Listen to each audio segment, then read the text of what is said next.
अल्हम्दुलिल्लाहि रब्बिल आलमीन वस्सलातु वस्सलामु अला सय्यिदिल मुरसलीन अम्मा बअद फ़अऊज़ु बिल्लाहि मिनश शैतानिर रजीम बिस्मिल्लाहिर रहमानिर रहीम अस्सलातु वस्सलामु अलैका या रसूलल्लाह अस्सलातु वस्सलामु अलैका या हबीबल्लाह अस्सलातु वस्सलामु अलैका या नबियल्लाह व अला आलिका व अस्हाबिका या नूरल्लाह। Our beloved Nabi sallallahu alaihi wasallam has said that a person who sends one time durood or salutation or salawat upon me, Allah Azza wa Jal sends 10 mercies upon him. Sallu ala al-Habib sallallahu ta'ala ala Muhammad sallallahu alaihi wasallam. Salatam wa salaman alayka ya Sayyidi ya Rasulallah wa ala alika wa ashabika ya Habiballah. Dearest Islamic brothers and the viewers of Madani channel, Alhamdulillah Azza wa Jal, once again we are blessed with the opportunity to participate in this beautiful silsila, Blessings of Hadith of Madani channel. As usual, inshallah Azza wa Jal, we will discuss few ahadith of our beloved Nabi sallallahu alaihi wasallam, and we will pick up few beautiful pearls of wisdom from these ahadith, inshallah. وعن أبي هريرة قال قال رسول الله صلى الله عليه وسلم إذا مات الإنسان انقطع عنه عمله إلا من ثلاثة، إلا من صدقة جارية أو علم ينتفع به أو ولد صالح يدعو له. Rawahu Muslim. This hadith is reported in Sahih al-Muslim. Hazrat Sayyidina Abu Hurairah radiyallahu ta'ala anhu reports that our beloved Nabi sallallahu alaihi wasallam has said that when person dies, all his deeds come to an end except three deeds or three actions. Number one is sadaqatin jariyatin, continuous charity. And number two, aw ilmin yuntafa'u bihi, or the knowledge from which the benefit is derived. Aw waladin salihin yad'u lahu, or a pious child who makes dua for him. In this hadith mubarakah,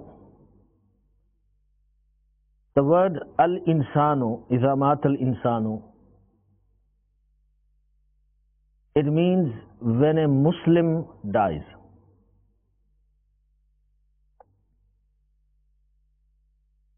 Why we take the meaning of word insan as a Muslim?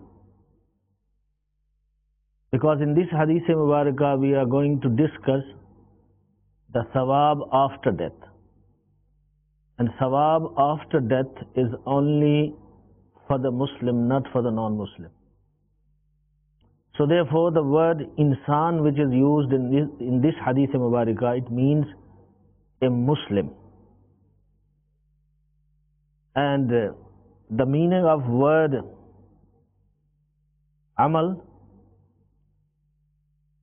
is a good deed upon which a reward is promised. So that means when person dies, all his good deeds upon which he earns the sawab also come to an end.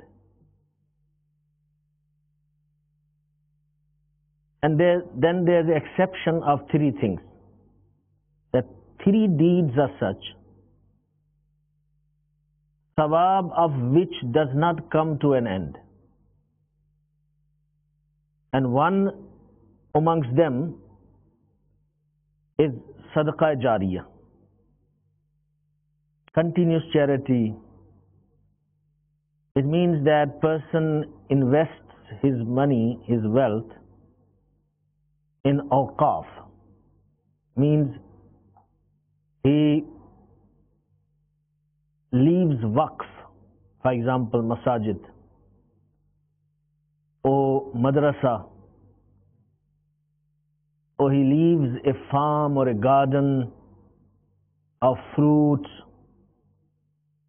or agricultural land as a waqf, so people can benefit from that land. So he makes it waqf. That type of charity is called sadaqah jariyah. And then the second thing which is mentioned is ilm nafi or ilmin yuntafa'u bihi, beneficial knowledge. And what is beneficial knowledge?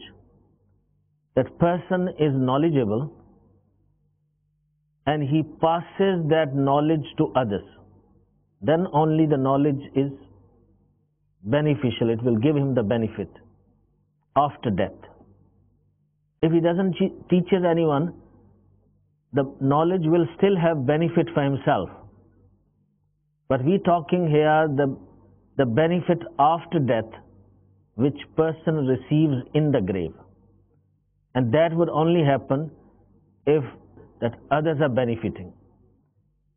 And it can happen in the form like a scholar writes books, or he teaches some students who become ulama and they practice upon the deen and also spread the knowledge. The benefit of that, or the sawab that's being earned through his writings, his books, his articles or speeches, or students which he has prepared and they have graduated under him and now they are teaching to others. So that amal will not come to an end. That deed will not come to an end. He will be earning sawab in the grave. And the third thing which is mentioned in Hadith Mubarakah is the pious children. What is the meaning of pious children? An alim who's practical. Because to be pious, it's very difficult without knowledge. In fact, it's not possible. Because if person doesn't have a knowledge, he will definitely make mistakes. His ibadat will not be correct. His recitation of Quran will not be correct. He would not know faraiz and wajibat. So he would not be able to perform them correctly. So where is the piety?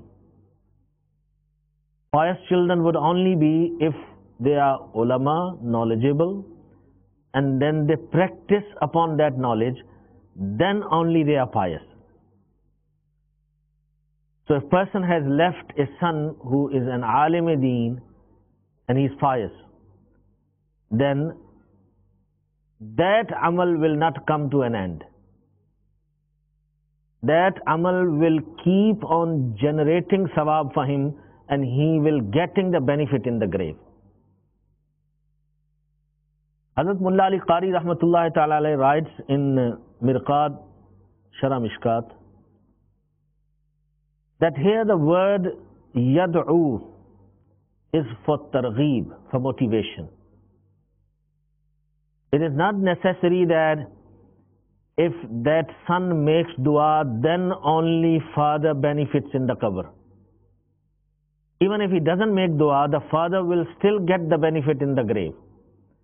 But this is targheeb for the son, it's a motivation for the son that he should remember his parents with good words, with dua khair, and make isal sawab every now and then. And if he doesn't do that, still the parents will get the sawab, because the son is the extension of parents. Parents have left that pious son, pious children in this world. And how will someone become pious if parents did not give proper Islamic training to that child? So it's a parent's contribution. If somebody is knowledgeable and pious, they don't just become pious unless they are trained under good parents, pious parents, and they give them the Islamic tarbiyah. So there is contribution which they have made, and because of that contribution they will get the benefit in the grave. وعنه قال قال رسول الله صلى الله عليه وسلم من نفس عن مؤمن كربة من كرب الدنيا نفس الله عنه كربة من كرب يوم القيامة ومن يسر على معسر يسر الله عليه في الدنيا والآخرة ومن ستر مسلما ستره الله في الدنيا والآخرة والله في عون العبد ما كان العبد في عون أخيه ومن سلك طريقا يلتمس فيه علما سهل الله له به طريقا إلى الجنة وما اجتمع قوم في بيت من بيوت الله يتلون كتاب الله ويتدارسونه بينهم إلا نزلت عليهم السكينة وغشيتهم الرحمة وخفتهم الملائكة وذكرهم الله في من عنده ومن بطأ به عمله لم يسرع به نسبه. Rawah Muslim. This hadith is also reported in Sahih al-Muslim. Hazrat Sayyidina Abu Hurairah radiyallahu ta'ala anhu reports the same Rawi as the previous hadith. He says that our beloved Nabi sallallahu alayhi wa sallam has said, anyone who removes one difficulty of dunya of a believer, Allah subhanahu wa ta'ala will remove a difficulty of qiyamah from him. And whoever will cause ease on a Muslim who is in difficulty, Allah subhanahu wa ta'ala will cause ease for him in the deen and in the dunya. And one who covers a Muslim, Allah subhanahu wa ta'ala will cover him in the matter of deen and in the matter of dunya. Allah subhanahu wa ta'ala keeps on helping the person who keeps on helping his brother. The one who travels to search the knowledge because of its barakah, Allah subhanahu wa ta'ala makes the path of Jannat easy for him. And no nation gets together to recite Quran-e-Kareem and to give dars, that means recite and teach, in a house from the houses of Allah subhanahu wa ta'ala, but satisfaction descends upon them, mercy covers them, and angels encircle them. And Allah subhanahu wa ta'ala remembers that person in the jama'at which is by him. And if amal, the deed, puts you back, your nasab, your family tie, cannot bring you up. This hadith Mubarakah has got beautiful Madani flowers. In the first part of hadith Mubarakah, it is said that if you remove a difficulty of dunya from a Muslim, Allah subhanahu wa ta'ala will remove a difficulty of qiyamah from you. This means that if you remove a temporary difficulty of a Muslim, because the difficulty of a dunya is a temporary difficulty, Allah subhanahu wa ta'ala will remove everlasting and permanent difficulty from you, and that is the difficulty of akhirah. So in other words, that if you make it comfortable for your brother in the dunya, which is temporary, that is a temporary comfort, because it's the comfort of dunya, Allah subhanahu wa ta'ala will provide you the permanent comfort of akhirah. So this is what is called favor for favor. So you do favor upon your brother in the dunya, Allah subhanahu wa ta'ala will do favor upon you in the akhirah. And secondly, you do favor according to your capacity and your power and your limitations. Allah subhanahu wa ta'ala will favor upon you according to His glory and His status, and there are no limitations in the treasure of Almighty Allah Azza wa Jal. So this hadith is very collective. Even if you remove a thorn from the foot of a believer, that too is an act of reward. And this hadith of Mubarakah does not mean that you will only get sawab in the akhirah. It means that you will definitely get sawab in the akhirah, but with that you will get the benefit of helping and serving your Muslim brethren in the dunya as well. So you will see the barakah of that in the dunya as well. You will see prosperity because you help others. Then in this hadith Mubarakah is mentioned that a Muslim brother who is in difficulty, you should make it easy for him. It means that if he is indebted to you, you can forgive his debts or give him time to pay. Don't make it difficult for him. Try to remove poverty of poor people. So inshallah Azza wa Jal, Allah subhanahu wa ta'ala will solve your problems in the matters of your deen and in the matters of dunya.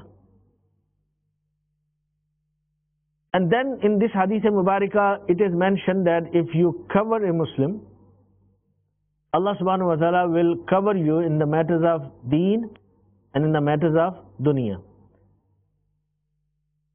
It could mean that you could buy clothes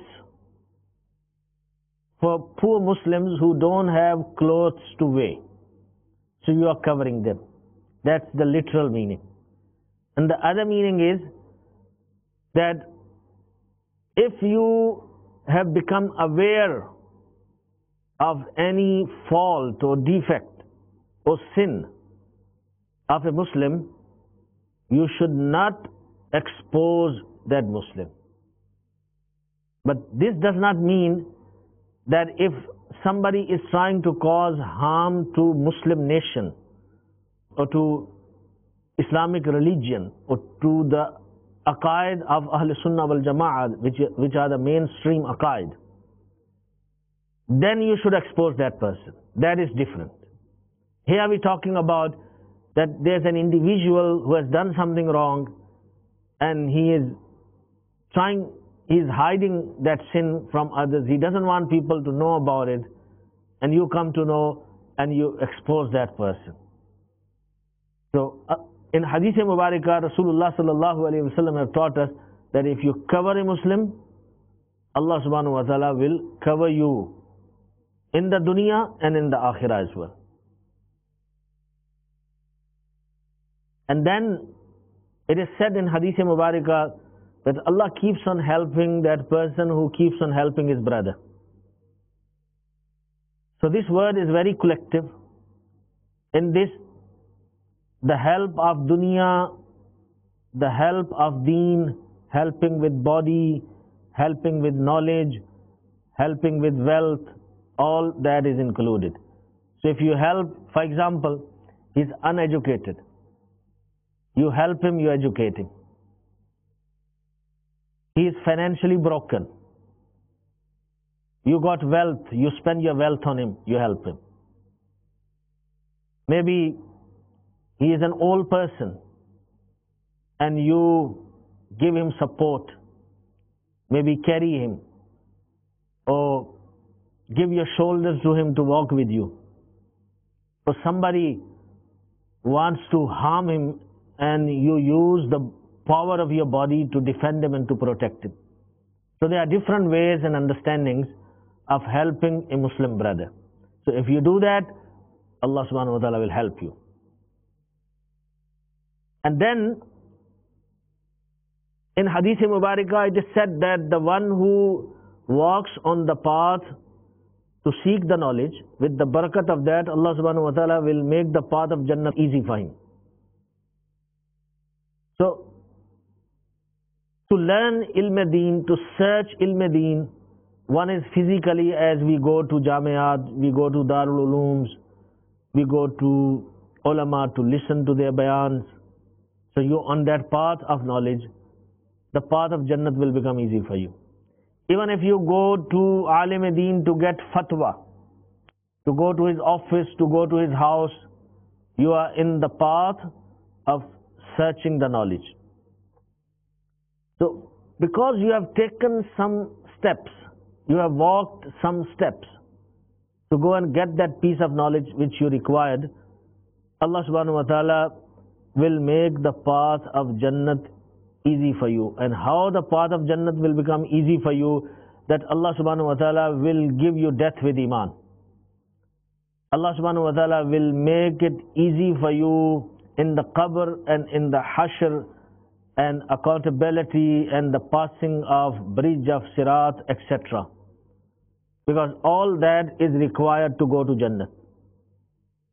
So it's a glad tidings, it's a good news for those who are knowledge lovers, who love ilm deen. Hazrat Musa alayhi salam traveled for ilm to meet Hazrat Khidr alayhi salam. And Hazrat Jabir radiallahu ta'ala anhu traveled 1 month to learn one hadith from Hazrat Abdullah ibn Qais radiallahu ta'ala anhu. Because these people knew the benefit of that. They knew that my 1 month's traveling will help me to go to Jannah. And then in this Hadith Mubarakah, it is mentioned that the houses of Allah, a Jama'at, a group who recites Quran in the houses of Allah. Houses of Allah means masajid, madrasas, the khanqahs of Sufiya Ikram, because these places are built as a waqf for the zikr and the remembrance of Almighty Allah Azza wa Jal, to give Islamic education, to worship Allah subhanahu wa ta'ala, and to develop Islamic character. Therefore, all these places would be counted as houses of Almighty Allah Azza wa Jal. So the places of worships of non-Muslims are not included in that, because without any Shari justification, a Muslim is not even allowed to go there. So therefore, that possibility is minus here, that every place of worship. It actually refers to the places of worship of Muslims, and those are masajid, madaris, khanqahs. And from the dars, it means that to recite Quran Kareem, make tilawat, learn with tajweed, learn the ahkam of Quran Kareem, the orders, jaiz and najaiz, halal and haram, which are mentioned in Quran Kareem. Even to learn sarf and nahab, fiqh, hadith, tafsir, all that is meant here, because in this hadith mubarakah, after the tilawat of Quran, a word dars is mentioned separately. And dars includes all of that, because all these branches of knowledge help us to understand the message of Quran Kareem, help us to understand the message of Hadith Mubarakah, the message of our beloved Nabi Sallallahu Alaihi Wasallam. And then in this Hadith Mubarakah, word Sakina is mentioned. What is Sakina? Sakina is a creation of Allah subhanahu wa ta'ala. When it comes down, when it descends, people feel comfort and rest in their hearts. That's a sign of Sakina. And sometimes it appears in the form of a cloud. So that means physically you can see, and maybe you might not be able to make a difference whether it is a cloud or whether it is a Sakina. But there's a sign. The sign is that when Sakina comes down in the form of a cloud, the fears from the heart are removed. You feel fearless. You feel worryless. So if that happens, that means Allah subhanahu wa ta'ala has sent down Sakina. So these type of people who have these qualities and abilities which are mentioned in this Hadith Mubarakah, who get together, they make zikr of Almighty Allah Azza wa Jal, they teach Quran, they learn the ahkam of Quran, and they bring people into the masjid, and they fill up the masajid.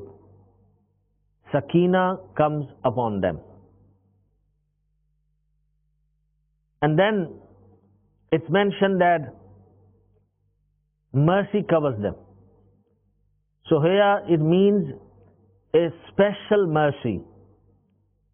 Special mercy which covers the zakir at the time of zikr. Which covers the zikr doer at the time of zikr. That mercy is meant here. And then it's mentioned in Hadith Mubarakah that angels encircle them. Who are these angels? They're not the normal angels who are kiraman katibin that stay with the person all the time. These are those angels who travel around always, and they're looking for people who are making zikr.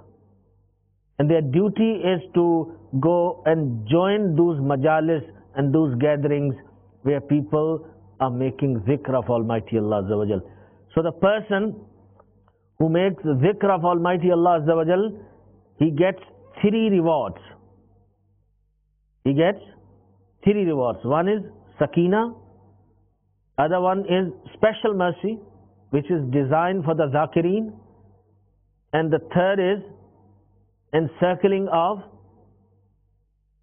those angels who travel and look for majalis of zikrullah, and then they participate and write the names of those who are there. So from here we understand that making a group zikr is better than a zikr that is done individually.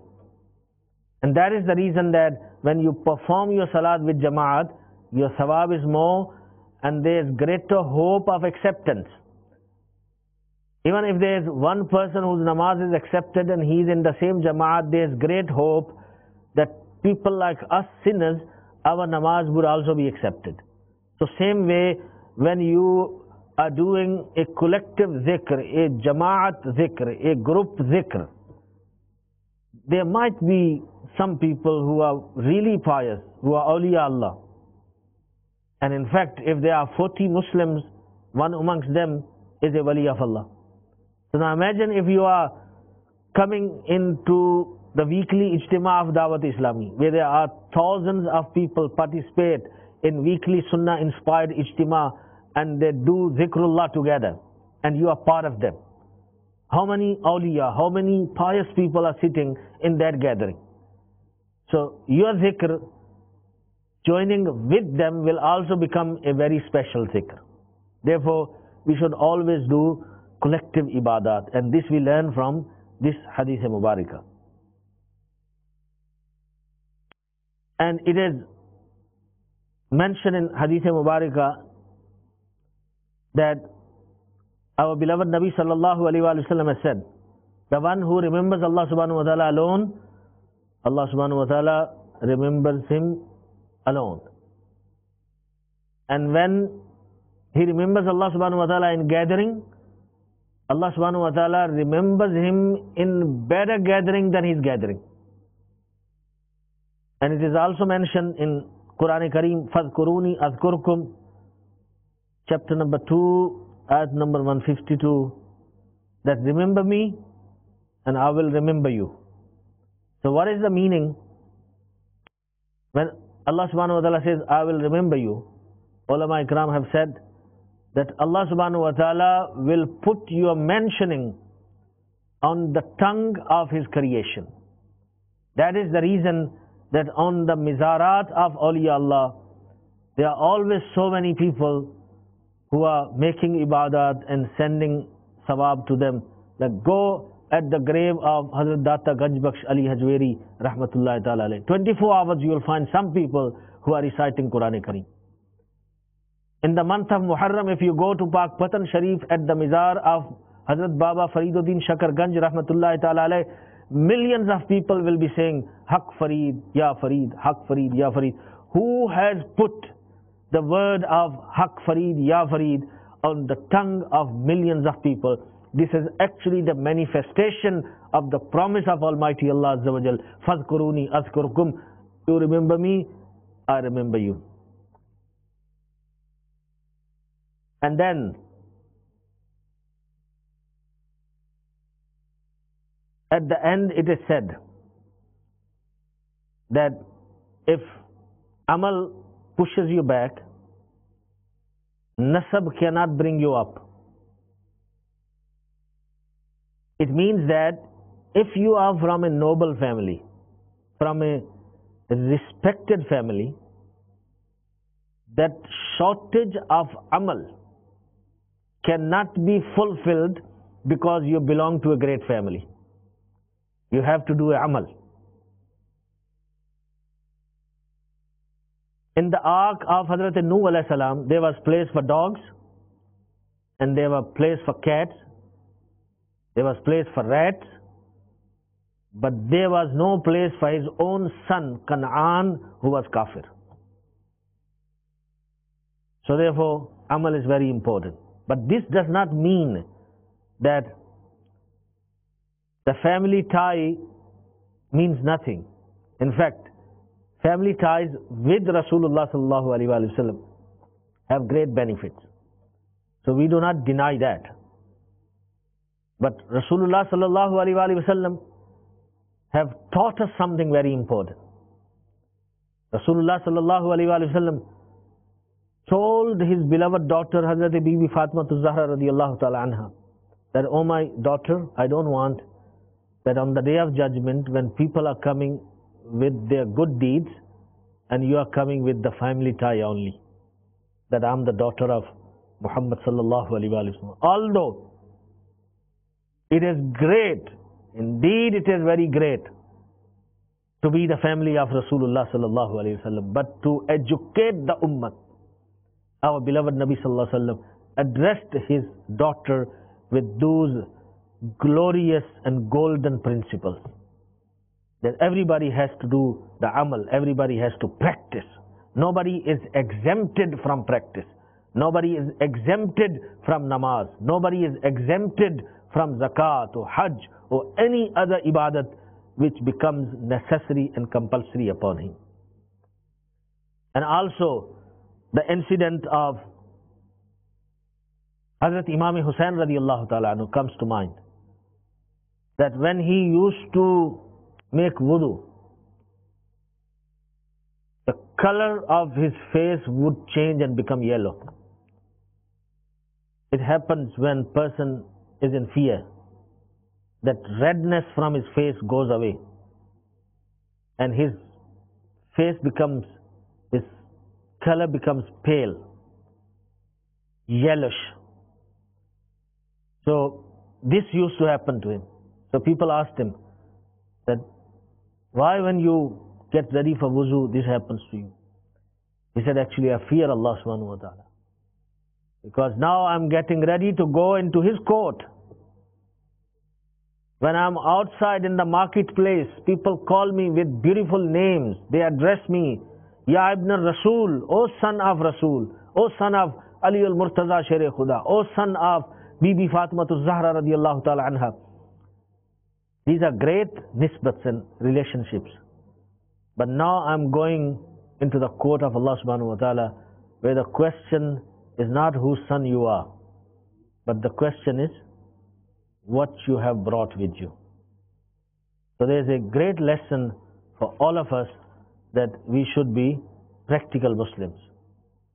وعن عبد الله بن عمرو قال قال رسول الله صلى الله عليه وسلم إن الله لا يقبض العلم انتزاعا ينتزعه من العباد ولكن يقبض العلم بقبض العلماء حتى إذا لم يبق عالما اتخذ الناس رؤوسا جهالا فسئلوا فأفتوا بغير علم فضلوا وأضلوا. Muttafaqun alayh. This hadith is in Sahih Bukhari and in Sahih Muslim. Hazrat Abdullah bin Amr radiallahu ta'ala reports that our beloved Nabi sallallahu alayhi wa sallam has said that knowledge will not be removed by snatching it away. The knowledge would not be snatched away from the people. Rather, knowledge would be removed with the death of ulama.